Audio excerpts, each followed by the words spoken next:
기도하고 말씀 듣도록 하겠습니다. 하나님 감사합니다. 이 시간 주의 말씀을 우리가 듣고자 합니다. 살아계신 하나님의 말씀이 우리 살아가는 성도님들의 마음밭에 심겨져 30배, 60배, 100배의 결실을 이루게 하시고 결실하는 믿음으로 하나님을 기쁘시게 하는 가운데로 나아가도록 함께 하시기를 기도합니다. 지금은 우리가 주의 말씀을 듣습니다. 말씀을 전하는 사람과 듣는 모든 사람들에게 하나님의 은혜가 충만하게 임하기를 원하며 우리를 구원하신 우리 주 예수 그리스도의 이름으로 기도하였습니다. 아멘. 오늘은 사람의 주된 목적이라는 말씀의 제목을 가지고 함께 은혜를 나누고자 합니다. 코로나가 길어지면서 많은 교회들이 온라인으로 예배를 드리고 준비를 하고 녹음을 합니다. 그래서 우리도 처음에 시작하면서 온라인 예배를 준비하고 녹음을 하기 위해서 여러 가지 장비를 구입하고 또 준비도 하였습니다. 그런데 어떠한 장비들은 평소에 저희가 다루지 않은 것이기 때문에 항상 주의 깊게 살펴보는 것은 사용 설명서입니다. 사용 설명서를 통해서 어떻게 조립하는지, 어떻게 연결하는지를 살펴보고 또 주의하고 보게 됩니다. 그 이유는 만든 사람의 의도가 거기에 잘 담겨져 있기 때문입니다. 세상에 존재하는 창조되어진 모든 것들은 만든 자의 의도가 있습니다.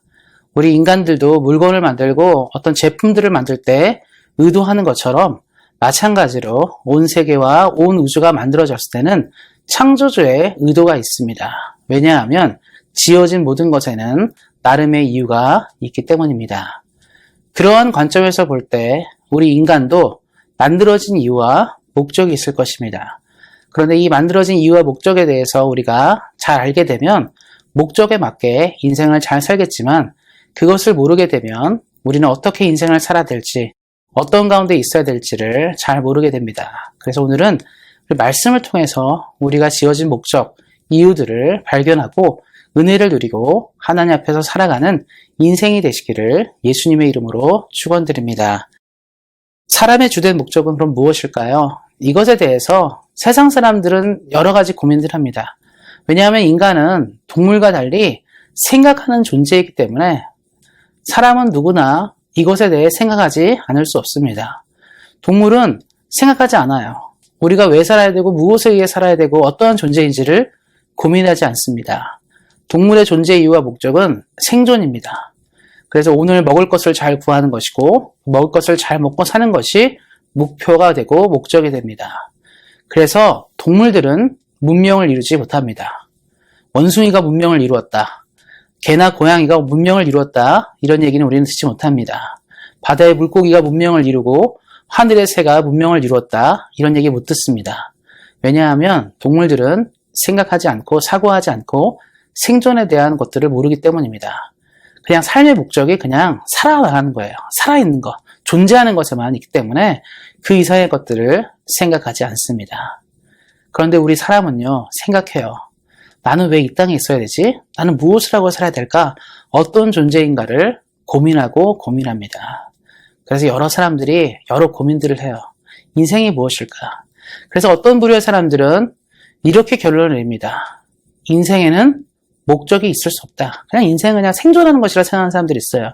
그래서 옛날에 이 동양의 사상 중에서는 노자와 장자는 자연과 하나 된다. 그러니까 삶에 큰 의미를 부여하지 말라는 거예요. 세상은 나고 나는 세상인데 그냥 동물들이 사는 것처럼 나도 그렇게 살아야 된다고 생각하는 사람들이 있습니다. 소유에 대한 관심도 없고요. 그냥 자연에 순응하며 사는 것이죠. 이런 사람들에게 목적이라는 것은 그냥 살아가는 것이에요. 그래서 이런 부류의 사람들은 목적에 큰 의미를 주지 않습니다. 인간은 무엇을 삽니까? 그냥 사는 거예요. 왜 사냐고 묻냐면 그냥 웃는다. 이런 말 있잖아요. 관심이 없는 거죠. 그냥 인생은 존재하는 것 자체를 의미라고 얘기하는 사람들이 있습니다. 그래서 동양의 많은 철학이라든가 어떻게 보면 이제 불교도 그렇지만 이런 것들은 무소유, 자연에 맞게 살고 이치에 맞게 산다 이런 개념이기 때문에 이러한 사람들은 목적에 뚜렷하지 않습니다. 그냥 삶이 있는 게 중요한 것이죠. 이런 부류가 있습니다. 그런데 이제 또 다른 부류의 사람들은 이렇게 말해요. 목적은 제각각 있다. 그러니까 인간의 목적은 전 세계 인구가 70억이면 70억 개의 목적이 있는 거예요. 그래서 어떤 사람은 이런 목적으로 살아가고 저런 목적으로 살아간다고 얘기하는 것이죠. 그래서 어떤 사람은 나는 돈을 위해 살아요. 부자가 되는 게 목적입니다. 그래서 평생에 돈 모으는 거 중요하게 사는 사람들 있죠. 그래서 뭐 우리가 글들을 읽거나 뭐 방송을 보면 뭐 몇 년 안에 1억 벌기, 몇 년 안에 10억 벌기, 투자 어떻게 하기 이런 거. 이런 사람은 부에 관심이 있어요. 사람이 사는 이유는 무엇입니까? 부자가 되기 위해서입니다. 라고 말하는 사람들이 있습니다. 또 어떤 사람은 명예를 위해 살아가죠. 사람들에게 내 이름과 내 가문이 높아지는 것이 중요하게 생각하는 사람들이 있습니다. 그런 사람들은 또 거기에 맞춰 살아가는 거예요. 그 목적입니다. 인생이 무엇이냐? 우리 가문의 명예를 높이는 것이고요. 제 이름의 명예를 높이는 것입니다. 또 이렇게 말하는 사람들이 여전히 이 땅에 존재합니다.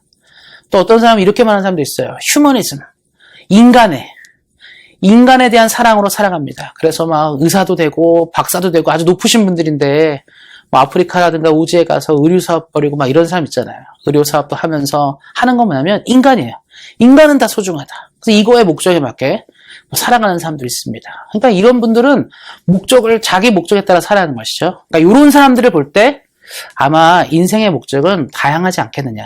인간의 목적은 다양하지 않겠느냐. 누구는 이것을 위해서, 또 어떤 사람은 이것을 위해서 이렇게 살아간다는 것이죠. 그러니까 이 인생의 목적이 제각각이라고 보는 부류도 있다는 거죠. 그러니까 세상은 그래서 목적이 있든지 아니면 제각각이든지. 그래서 이거에 대해서 얘기하는 거죠. 근데 우리는 헷갈려요. 뭐가 헷갈리냐면 내 인생의 목적이 뭐지? 그럼 나랑 비슷한 걸 찾아가야 되는데 우리가 그래서 허탈함을 느낄 때 뭐냐면 막 부자가 된 사람들, 부가 목적인데 나는 그만큼 못 살 수도 있거든요. 그럼 그때는 우리는 좀 허탈함을 느끼는 것이죠. 아, 나도 부자가 되고 싶은데 저 사람만큼은 안 될 수도 있는 거죠. 뭐 난 또 이렇게 살고 싶은데 이게 몸과 마음이 안 따라주기도 하고. 그래서 우리가 사실 좀 힘든 건 뭐냐면 각자의 뜻에 맞게 살아가는 목적이 있다고 말하지만 그 목적을 또 따라 사는 것이 쉽지도 않다는 것을 느낀다는 거죠. 그러니까 인간들이 목적에 대한 견해들이 그래서 목적이 있든지 없든지 아니면 각각이든지 뭐 이런 생각들을 하게 됩니다. 문제는 뭐냐면 인간의 입장에서 목적을 생각할 때 다가오는 몇 가지가 있는데 그건 뭐냐면 불안하다는 거예요. 인생을 살 때 생각할 때 목적이 뚜렷하지 않다고 생각하니까 불안해요. 나는 어떻게 되지? 내일은 어떻게 될까? 내일 모레는 어떻게 될까? 내 인생은 어떻게 될까? 내가 고민하는 것들은 잘 해결될 수 있을까? 이런 고민들이 생기게 됩니다. 목적이 불확실하니까 걱정이 앞서는 거죠. 우리의 10년 뒤는 어떻게 되겠습니까? 우리의 20년 뒤는 어떻게 되겠습니까? 이런 질문 앞에 불안함을 사람들은 혹 느끼기도 합니다. 또 어떤 사람은 이렇게도 말해요. 허무하다고 말해요. 참 허무합니다. 인생을 생각할 때 허무한 거예요. 뭔가 목적을 달성하거든요. 부자가 되기로 해서 부자가 딱 됐는데 부자가 되는데 허무한 거예요. 그래서 막 유명한 사람들 있잖아요. 뭔가를 성취했는데 마약 중독에 빠진다든가 알코올 중독에 빠진다든가 아니면 뭐 자살하는 경우도 있는데요. 뭔가 목적을 달성했는데 달성한 다음에 허무한 거예요. 우리도 그러잖아요. 그러니까 이제 뭐 운동선수들이 많이 그러는데 뭐 올림픽에서 금메달을 땄다. 아니면 어떤 뭐 대회에서 우승을 하거나 챔피언을 했다 하면 그 이후에 내리막이 되는 경우가 많은데 이 목적이 없어진 거예요. 챔피언을 향해 달려왔습니다. 넘버원을 향해 1등을 향해 달려왔는데 1등이 딱 되고 난 다음에는 더 이상 갈 데가 없는 거예요. 그러니까 어떤 일이 생기냐면 이제 그 다음은 내리막이 되는 거죠. 허무하게 되는 겁니다. 또 우리 뭐 성도님들도 그렇고 많은 사람들이 그러죠. 어떤 큰 행사를 치르잖아요. 우리가 아주 큰 행사를 딱 치르고 나면 그 다음날 허무한 경우들이 있어요. 뭔가 공허함이 밀려오는 거죠. 아, 내가 참 이렇게 뜨거웠고 이것 때문에 열심히 준비했는데 다음날에 되니까 허전한 거. 이게 뭐냐면 또 목적에 의해서 목적을 우리가 보고 발견하고 그러지만 목적을 달성한 다음에 또 이렇게 허무해지기도 합니다. 그러니까 목적이 없는 인생은 불안하고요. 또 목적을 달성한 인생은 허무하기도 한다는 거죠. 이것이 바로 인간들이 갖는 사람들이 갖고 있는 생각 안에 나오는 이 목적이라는 것입니다. 그래서 어쩌면 인류에게는 진짜 우리가 지어진 목적이 뭐냐? 사람의 주된 삶의 이유와 목적이 뭐냐에 대해서 정확한 답이 필요하게 됩니다. 그런데 이제 뭐 철학이라든가 뭐 여러 종교들은 답이 뚜렷하지가 않아요. 답이 뚜렷하지 않다는 건 무엇을 말하냐면 우리는 늘 항상 이 문제에 대해서 벗어날 수 없고 고민하게 된다는 것을 말해주게 됩니다. 그래서 세상으로 볼 때는 우리 인간의 주된 목적이 설명이 된다 안 된다? 안 된다고 볼 수 있습니다. 그런데 그래서 우리는 이 세계를 만드시고 이 세계를 지으시고 우리 한 명 한 명에게 의미를 부여하신 하나님은 그렇다면 인간의 목적에 대해서 우리들의 삶의 이유에 대해서 무엇이라고 말하는지를 들어볼 필요가 있습니다. 예수님을 믿는 사람은 한 가지를 믿습니다. 그건 뭐냐면 태초에 하나님이 천지를 창조하시느니라. 하나님께서 특별한 생각과 마음을 가지고 온 세계와 우주를 만들었다고 우리는 믿습니다.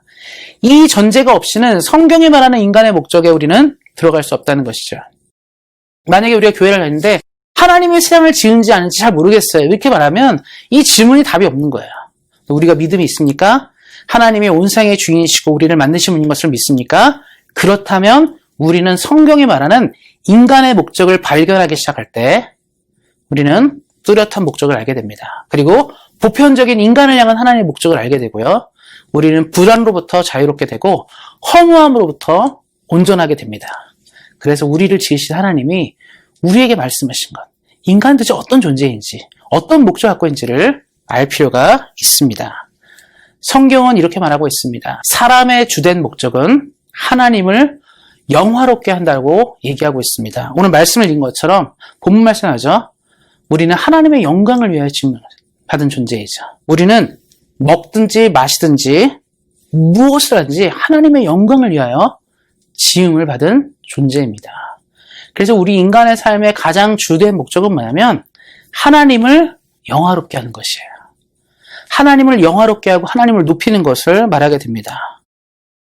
만약에 이 세계가 우연히 생겨났다고 한번 생각해 보시기 바랍니다. 우주와 지구, 이 모든 것이 우연히 생겨났어요. 그렇다면 우리는 설명하지 못하는 것들이 많이 있습니다. 그건 뭐냐면 요즘 같은 시대에 환경 문제가 생기죠. 극지방의 얼음이 녹아서 자꾸 이제 해수면이 높아진다.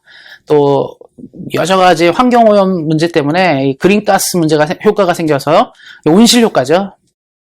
온실 효과가 생겨서 지금 지구가 더워지고 있고 지구가 고통하고 있다. 뭐 이런 얘기를 하는거든요. 그러면 왜 이런 일이 생길까요? 우리가 볼 때 세상이 그냥 흘러가는 건데 왜 자꾸 그러게 되면 어떤 기능들이 문제가 생겼다는 거거든요. 이 지구를 처음 만들었을 때 하나님 만드신 이 세계가 자신들의 기능이 무너졌다. 다시 말해서 목적이 무너지니까 자꾸 이런 문제가 생기는 거예요. 뭐 쉬운 예로 오존층이 깨졌다. 오존층이랑 우리랑 상관없어요. 사실 그렇잖아요. 근데 오존층이 깨져서 자외선이 뭐 땅에 들어오고 자꾸 구멍이 넓어져서 문제가 생긴다 얘기하잖아요. 오존층을 만드신 하나님의 계획이 그 목적이 있었을 텐데 오존층의 목적이 있었겠죠. 뭐 자외선을 막아주고 뭘 막아주고 이게 깨지기 시작하니까 지구가 문제가 생긴다는 거죠. 우연히 생겨났다면 이런 것들이 상관없어요. 그냥 흘러가면 되거든요. 근데 우연히 생겨난 지구가 아니고 어떤 목적과 관계에 의해서 생겨난 이 땅이기 때문에 우리가 살고 있는 세계이기 때문에 기능 하나만 문제가 생겨도 지구가 신음해요. 극지방에 얼음이 녹으니까 뭐 이제 해수면이 높아지고 많은 생존의 위협을 느끼게 된다. 이게 뭡니까? 뭐 얼음이랑 우리랑 뭔 상관이에요. 그런데 다 이유가 있다는 거예요. 세상이. 나무는 나무가 지어진 이유가 있고요. 바다는 바다의 존재가 이유했고 하늘은 하늘의 존재의 이유가 있다는 것입니다. 이런 것들의 목적이 무너지기 시작할 때 사람들은 공포를 느끼고 어려움을 느끼는 거예요. 아, 세상에 뭔가 문제가 생겼구나 느낀다는 거죠. 그러니까 이 세상은 우연히 생겨난 게 아닙니다. 어떤 하나의 기능만 문제가 생겨도 지구가 신음하고 우주가 신음하는데 이것은 어떤 의도가 있다는 것을 말하는 것이죠. 마찬가지로 하나님은 세상을 지으실 때 이런 의도를 가지신 것처럼 하늘은 하늘대로, 땅은 땅대로, 바다는 바다대로 이런 무생물이잖아요. 생명체가 아닌 것들도 불구하고 이런 목적들이 있었다는 것처럼 목적에 의해서 움직이는 것처럼 우리 인간은 더욱더 그렇다고 얘기하고 있습니다. 성경은 그래서 인간의 주된 목적, 바로 하나님의 영광을 위해 살아야 한다고 얘기하고 있습니다. 하나님의 영광을 위해 지음받은 존재이기 때문에 우리가 삶의 목적을 제대로 발견하지 못하게 되면 어떤 일이 생기냐면 불안함이 생겨요. 내 인생을 어떻게 살아야 되지? 내가 가야 될 끝이 어딜까?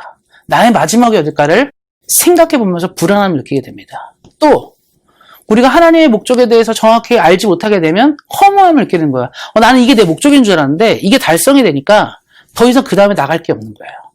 이런 것들이 생기는 것이죠. 그래서 성경은 그래서 인간은 하나님과 연결되는 목적을 가지고 있다고 얘기하고 있습니다. 그런데 이제 많은 문제는 뭐냐면 그럼 하나님을 영화롭게 하는 게 뭐냐라는 질문 앞에 많은 사람들이 오해하는 게 있어요. 교회 잘 다니고 성경 잘 읽고 기도 열심히 하고 뭐 이런 거를 잘하면 하나님을 영화롭게 한다고 생각합니다.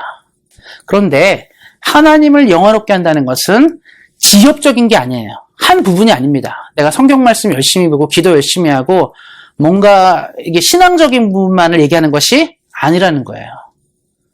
그리고 교육에 대해서 저도 교육과를 나왔는데 교육에 대해서 얘기할 때 교육은 단지 공부를 잘하는 것이 교육이라 말하지 않습니다. 그러니까 성적을 잘 올리는 거. 우리 교육 생각하면 어떤 거 생각하시죠? 학원 생각하고 좋은 학교 가고 뭐 이런 거 생각하잖아요. 그래서 우리 한국 교육이 실패한 게 뭐냐면 진학, 성적 우수 이런 걸 많이 따집니다. 이런 걸 많이 따지다 보니까 교육이 차지하는 많은 것 중에 일부분인데 요구에 너무 집중한다는 거예요. 그래서 우리가 이제 많이 쓰는 말 중에 하나가 뭐냐면 전인교육이거든요. 성적도 중요하고요. 인성도 중요하고 어떻게 한 아이가 한 성인으로 자라서 사회에 이바지할 수 있는 인물이 되는가 요걸 만드는 게 전인교육이에요. 근데 신앙도 마찬가지입니다. 교회 생활만 열심히 하는 게 신앙이 아니라는 거예요.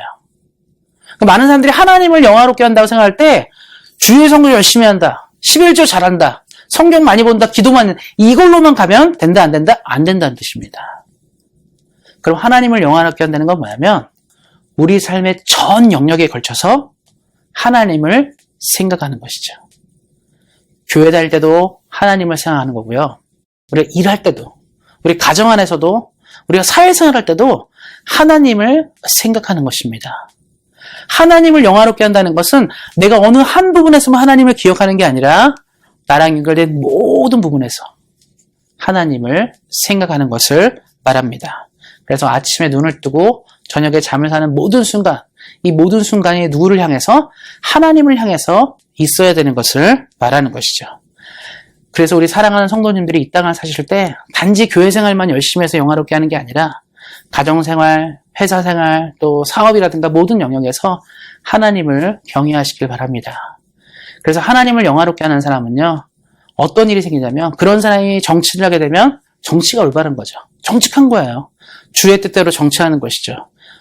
회사를 운영합니까? 하나님의 뜻대로 회사를 운영하는 것이고요. 공부합니까? 공부도 마찬가지로 하나님의 영광을 위해서 하는 것입니다. 또 어떻습니까? 모든 영역에서 그렇게 살아가는 것이죠. 그럼 이제 우리는 또 질문이 생깁니다. 하나님을 영화롭게 하는 거 중요한 거 알겠어요. 신앙 안에서도 삶 안에서도 하나님을 영화롭게 하는 것이 중요하다는 것을 우리는 알고 있습니다. 그럼 여기서 질문이 있죠. 그러면 하나님을 영화롭게 하는 게 도대체 뭐냐? 그리고 그러죠. 하나님의 영광을 위해서 해라. 하나님의 영광을 위해 달려가라. 하나님은 영광을 위해 살아야 된다. 주의 영광을 이래야 한다. 이런 말 참 많이 듣거든요. 그러면 하나님을 영화롭게 한다. 하나님의 영광을 위해 산다의 정확한 의미는 뭐냐는 거예요. 우리 이것에 대한 답을 알아야 됩니다. 저는 직장에서 하나님의 영광을 위해 살고 있어요. 그럼 그게 뭐냐? 교회 안에서 하나님을 영화롭게 한다. 그럼 뭐냐?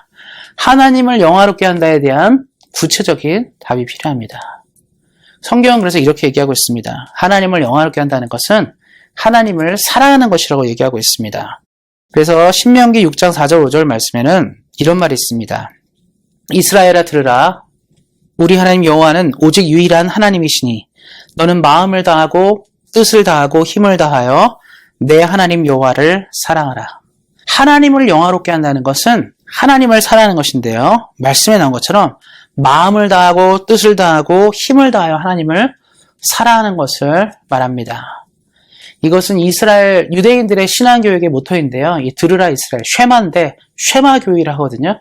하나님으로부터 듣는 것, 하나님을 사랑하는 것, 하나님을 향해 있는 것을 하나님을 영화롭게 한다라고 얘기하고 있습니다.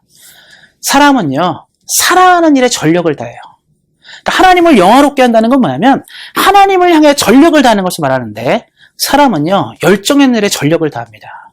그러니까 운동선수들이 어떤 대회나 올림픽, 세계 선수권 대회에서 좋은 결과를 위해서 밤낮으로 훈련하거든요. 몸을 최대한 아끼지 않고 열심히 훈련합니다.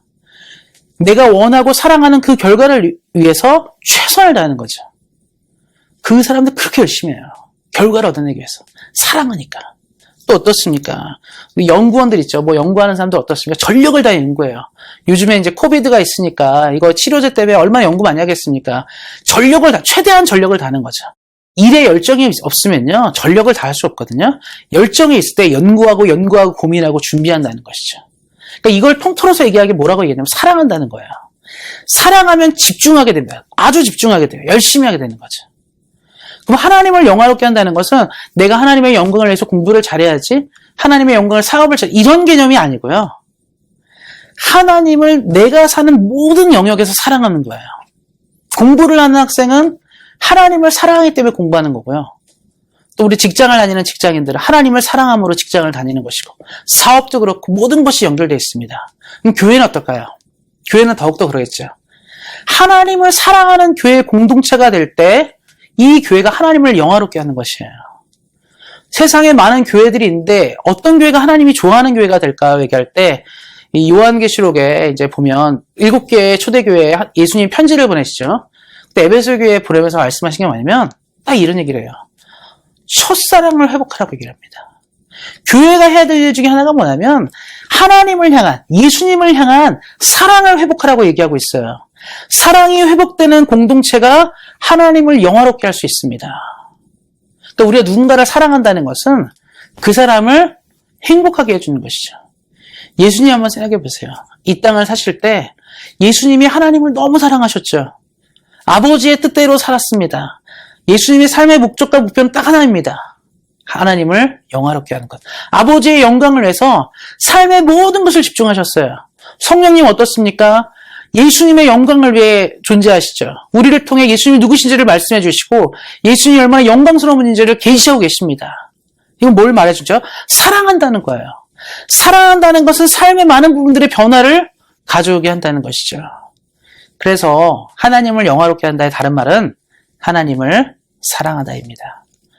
우리 사랑하는 성도님들이 그래서 이 땅을 사실 때 하나님을 사랑하셨으면 좋겠어요. 교회에서 신앙생활 잘하려면 성경을 많이 읽으란다. 기도 많이 하라고 한다. 전도 많이 하라고 한다. 뭘 한다. 그러면서 참 교회는 이렇게 하라는 게 왜 이렇게 많냐. 힘들게 죽겠는데. 이렇게 말하는 건 뭐죠? 하나님을 사랑함이 아니라는 거예요. 우리 교회 다닐 때 뭐죠?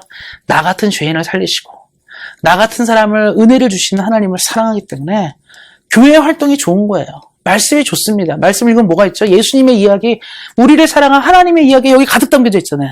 그러니까 말씀을 볼 때마다 너무 좋은 거예요. 사랑하니까. 전도하지 말라고 전도하죠. 베드로나 바울이나 이 신약 성경에 나오는 많은 사도들이 하는 게 뭐냐면 참을 수가 없대요. 너무 사랑해서. 예수님이 너무 좋고 복음이 너무 좋아 참을 수 없어 복음을 증거한다고 얘기합니다. 우리가 그런 사랑이 사실 있어야 되는데 저도 그렇고 우리 성도님도 그렇고 우리가 이게 부족하죠. 그만큼 사랑하지 않기 때문에 얘기하고 싶지 않은 것이죠. 요즘에 어떻습니까? 건강에 대해 관심이 많고 좋은 음식에 대해 관심이 많습니다. 그래서 방송을 보거나 뭘 하다가 좋은 음식이라든가 좋은 운동공이 나오면 어떡하죠? 제일 먼저 하는 게 뭐죠? 좋아하는 사람, 친한 사람, 특별히 가족들에게 제일 먼저 하는 게 뭐죠? 카톡도 보내고 다 얘기를 해요. 뭐죠? 홍보하는 거예요. 야, 이거 너무 좋다더라. 이렇게 하면 건강하다더라. 이거 먹으면 몸이 더 좋아진다더라. 자꾸 말해주잖아요. 좋은 거는 나눠주려고 하는 거죠. 사랑하니까요. 신앙도 그렇습니다. 예수님을 사랑하면 우리가 이 일들을 하게 돼 있죠. 그러니까 사랑함이 참 중요해요. 사랑하기 때문에 봉사하고 사랑하기 때문에 헌신하는 건데 우리가 그게 없으면 이제 의무가 되고 부담이 되고 시키는 데 해야 되는 거죠. 남녀관계도 마찬가지입니다. 부부관계도 마찬가지야. 사랑하면 상대를 존중하고 상대가 원하는 걸 해주려고 그래요. 근데 사랑이 아니면 의무감이 생기잖아요. 억지로 하게 되는 거죠.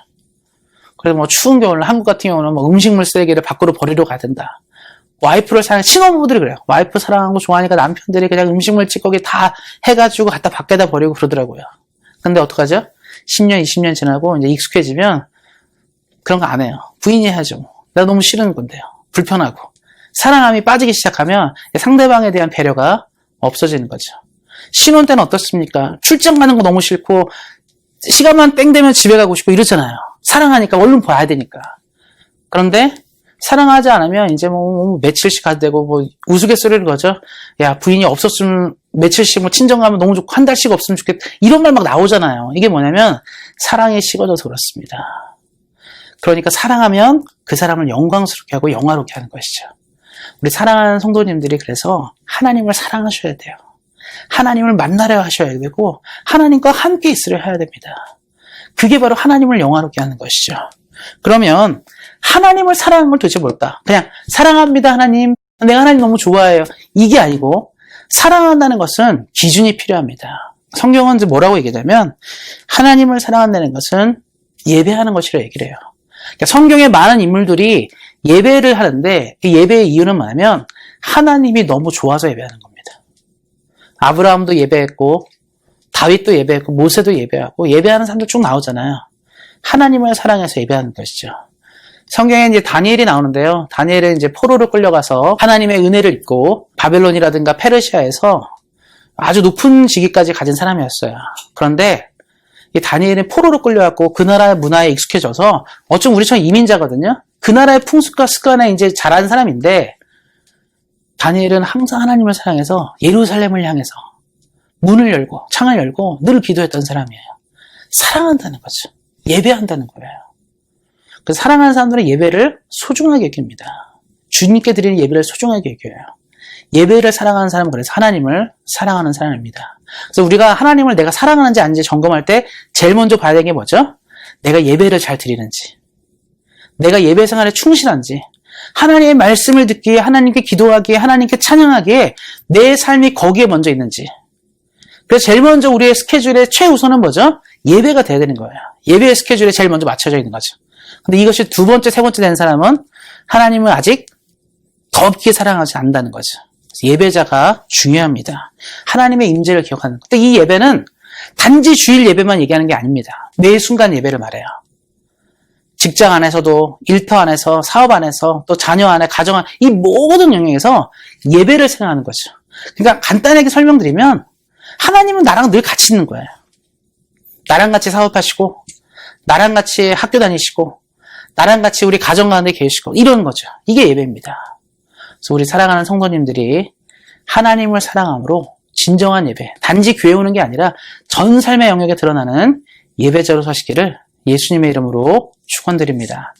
그리고 또 하나는 뭐냐면 하나님을 사랑한다는 것은 하나님의 가르침을 따라 사는 거예요.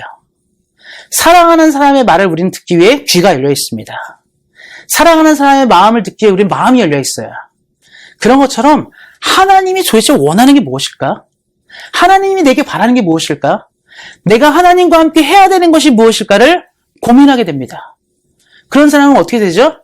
하나님이 말씀하신 바를 듣기 위해서 애써요. 성경을 본다는 거예요. 기도한다는 겁니다. 우리가 그래요. 이게 어느 게 하나님의 뜻인지 모르겠습니다. 그럴 때 뭘 생각하는 거죠? 성경을 보는 거예요. 정직하게 살아가는 것. 하나님이 원하는 대로 살아가는 것을 찾게 되는 것이죠. 성경을 보다 보면, 또 우리가 삶을 살다 보면서 많이 만나는 사람들의 전형적인 유형이 뭐냐면, 하나님이 말하는 것을 귓등으로 듣고 열심히 안 듣는 사람들이 종종 나와요. 성경에도 그렇고, 우리 삶에도. 그럼 그런 사람들은 다른 말로 하면, 하나님을 사랑이 아니라 누굴 사랑하는 거죠? 나를 못 찾는 거예요. 그러니까 내 의견과 내 생각이 앞서게 되고, 하나님이 두 번째, 세 번째로 밀려나면, 사실 사랑이 아닙니다. 그래서 사랑한다는 건 뭐죠? 그 사람의 말과 그 사람의 뜻에 내 삶을 맞춰가는 것. 이것이 하나님을 사랑하는 것입니다. 그리고 하나님을 사랑하는 것의 또 한 가지의 의미는 뭐냐면 이 땅을 살 때 일희일비하지 않는 거예요. 하나님을 사랑하는 사람은요. 하루하루 살 때 우리가 자꾸 이 땅에 일어나는 많은 일들이 있잖아요. 그거 하나하나에 마음을 뺏기거나 쏟아가는 사람들이 아닙니다. 그러니까 하나님을 사랑하는 사람들을 딱 보면 심지가 굳어요. 좋을 때도 하나님, 힘들 때도 하나님, 행복할 때도 하나님, 절망의 순간에도 하나님입니다. 그러니까 이런 사람은 영향을 안 받는 거죠. 근데 저도 그렇고 인간인지라 좋은 일이 생기면 감사가 나오지만 좋지 않으면 원망이 나오잖아요. 하나님 나를 안 사랑하는 것 같아. 나를 생각하지 않는 것 같아. 이런 얘기 나오죠. 이게 뭐냐면 하나님을 사랑하는 것이 아직 멀었다는 것을 말해줍니다. 우리가 누구를 사랑할 때는요. 마음이 흔들리지가 않아요. 내가 누구를 열렬히 사랑하고 좋아하는데 그 사람이 그래요. 난 너 안 만나줄 거야. 너랑 안 해. 그러면 어떻습니까? 돌아섭니까? 돌아서지 않아요. 10번 찍어 안 넘어가는 나무 없다는 마음으로 달려들고 계속 쫓아가는 거죠. 사랑하니까요. 우리가 하나님을 사랑할 때는 그래서 우리가 이 땅의 많은 것들이 우리를 힘들게 하거든요. 좌절시키지만 우리는 버텨내는 겁니다. 사랑해서 버텨내는 거예요. 우리 사랑하는 성도님들이 이걸 기억하셨으면 좋겠습니다. 하나님을 영화롭게 한다는 것이 그걸 사랑하는 것이고요. 사랑하는 것은 이런 것들을 해내가는 것이죠. 말씀을 맺고자 합니다. 말씀을 맺기 전에 인간의 목적대로 살아가는 것이 왜 중요한지를 이 예화 가운데 담겨져 있습니다. 왕자와 거지라는 유명한 동화가 있었습니다. 왕자와 거지 아시죠? 모르는 분 없을 것 같아요. 왕자랑 거지랑 둘이 닮아가지고 역할을 바꿨는데 거지가 이제 왕자 역할을 했는데 그 왕자인 데서 뭘 발견했냐면 옥새를 발견해요. 근데 옥새는 나라의 중요한 결정을 하는 도장입니다. 이 나라마다 이 옥새가 굉장히 중요하거든요. 근데 이 거지가 옥새가 뭔지를 모르는 거예요. 이 옥새의 목적을 몰라요. 그러니까 어떻게 되냐면 이 거지는 옥새를 가지고 호두를 깼습니다. 이 견과류 있죠? 호두 깨서 먹었어요. 그러니까 옥새의 역할이 나라의 중요한 것을 결정하고 이걸 가진 사람이 왕권을 갖다는 것을 의미하는데 얘는 그걸 모르니까 그걸로 호두를 깨먹었다는 거예요. 나중에 이제 왕자가 그 옥새를 발견하고 왕위를 이제 회복하는 장면이 나오는데 이걸 말해줍니다.